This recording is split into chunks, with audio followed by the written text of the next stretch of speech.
Hello, Bwana Yesu asifiwe. Amen. Kwa majina yangu ninaitwa Godfather Luzu. Ni mtumishi wa Mungu. Nipo na ndugu yangu hapa, kaka David. Nadhani atajitambulisha vizuri, tutamfahamu, lakini ana kitu kikubwa ambacho leo Mungu amekiweka ndani yake kwa ajili ya kufikishia na kutufikishia sisi sote. Bila kupoteza muda, basi nimkaribishe kaka David ajitambulishe, alafu tutaendelea. Karibu sana kaka David. Asante kaka Godfather. Kwa majina naitwa David Gordon Kato, ni mtumishi wa Mungu pia. Na asante kwa nafasi hii, kwa wanaotusikiliza, lakini kaka Godfather, asante kwa kusikiliza. Karibu. Asante sana. Sasa ndugu mtazamaji au msikilizaji ambao unatusikiliza, tunaomba utege masikio yako vizuri, na kuna kitu ambacho Mungu anatamani leo ukisikie, na ni kitu ambacho kitabadilisha maisha yako, kitabadilisha jinsi unavyojichukulia au jinsi unavyojiona au jinsi ambavyo jamii imekuchukulia. Lakini leo kuna kitu ambacho Mungu anataka kujenga ili wewe uweze kuona thamani ya wewe kuwepo hapa duniani.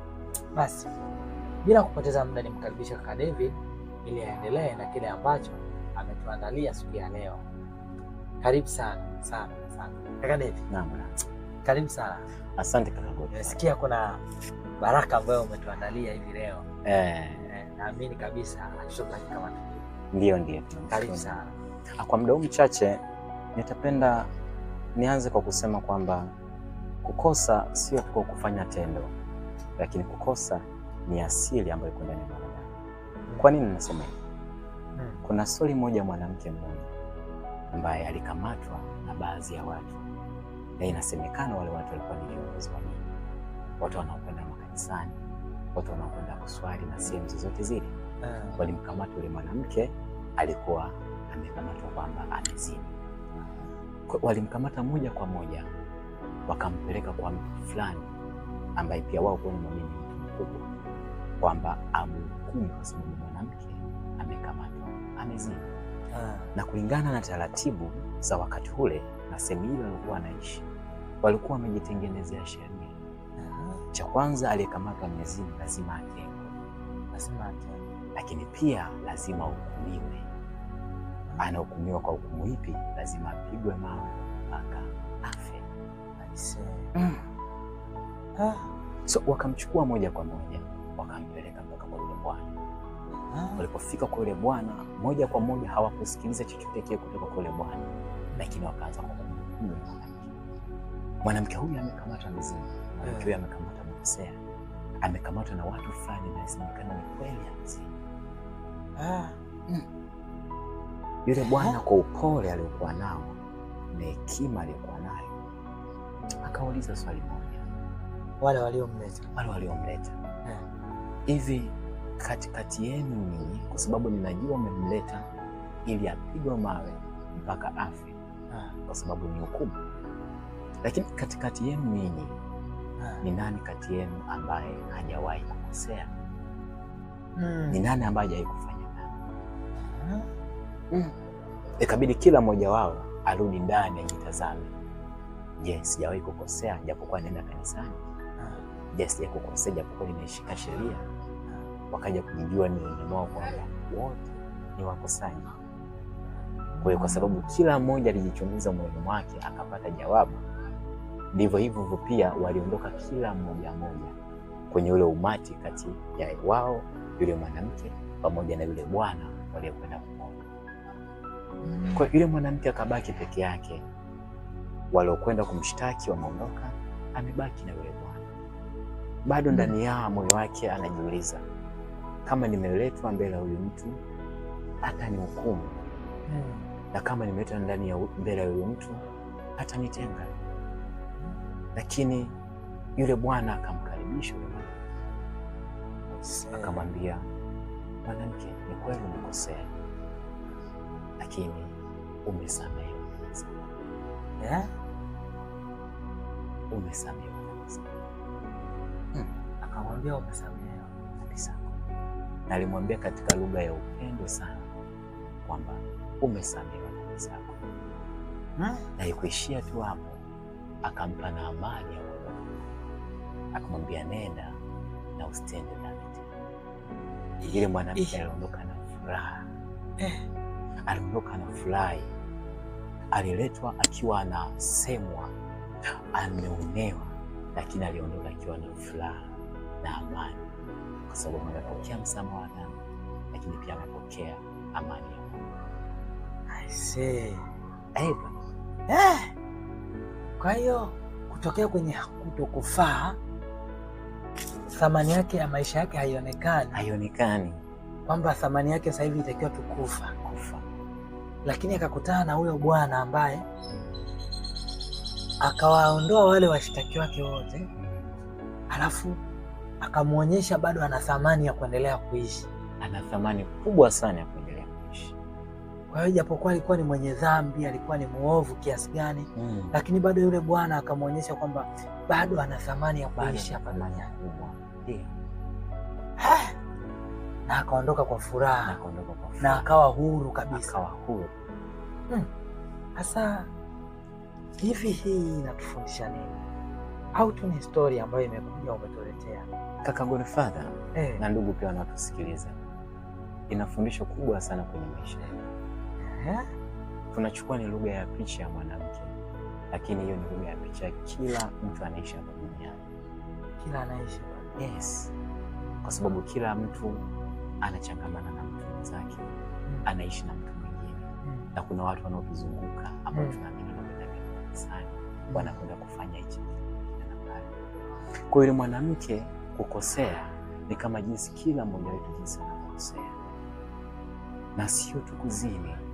Kuna watu ambao wamefungwa katika namna kwa wanaongea uongo kila siku, wanatukana, wanapigana, hawaheshimu watu, wanatamani kutoka kule lakini hawawezi.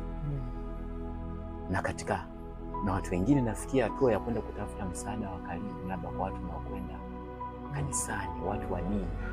Lakini wale watu wa dini wanachokifanya ni kimoja tu, kuwahukumu na kuonyesha kwamba wamekosa. Lakini hakuna msaada wala suluhisho ya kwamba kweli nimekosea, nifanyeje? Hawapewi suluhisho. Lakini yule mwanamke kuletwa kwa yule bwana ni sawa na kila mtu hapa anaweza kupata msaada wa suluhisho kwa yeye kwenda kwa Yesu. Maana Yesu ndiye anafanyika kuwa suluhisho kwa kila mwanadamu aliyekuwa. Kwa hiyo kwenye hii story ambayo umetupatia, yule bwana aliyemsamehe yule mwanamke kumbe ndo Yesu. Ndio Yesu. Alafu yule mwanamke ndo watu wote hapa duniani. I say. Ndio. Kwa hiyo na huyu Yesu na maana anampenda kila mtu ambaye yuko hapa duniani. Na anatamani kumbadilisha. Ndio. Na wapendi tu wale watu ambao ni wasafi, wale ambao hawakosei. Anampenda kila mtu kulingana na hali ya maisha aliyonayo, kulingana na uharibifu wa maisha aliyofikia. Anampokea na anampatia kitu ambacho ni bora na chepesi na kizuri katika maisha yake, ambacho ni wokovu. Lakini kaka Godfather, wokovu huu wala sio kubadilisha dini yake. Wokovu huu ni badiliko jipya ambalo mtu huyu analipata kumwamini Kristo. Anamwamini Kristo kwamba alifanyaje, au Kristo huyu alifanyaje ili kutuokoa sisi, ili tumwamini na sisi tuokolewe. Anamwamini Kristo kwa kazi moja timilifu aliyofanya pale msalabani. Kristo alikufa na Kristo alizikwa, lakini siku ya tatu alifufuka katika wafu. Nilishinda kulipa gharama ya dhambi, Kristo alilipa gharama ya dhambi. Kwa hiyo kupitia kuamini ninakuwa mshirika wa kufufuka kwake, na mimi ninaupokea uzima wa milele. Kwa hiyo yule mwanamke alivyosamehewa ni hatua nzuri pia kila mmoja wetu anaweza akaipata baada ya kumwamini Kristo. Anasamehewa, anapata furaha, anapata amani, anapokelewa na Mungu, anapata na maisha mengine ya tofauti kabisa ambayo sio maisha ya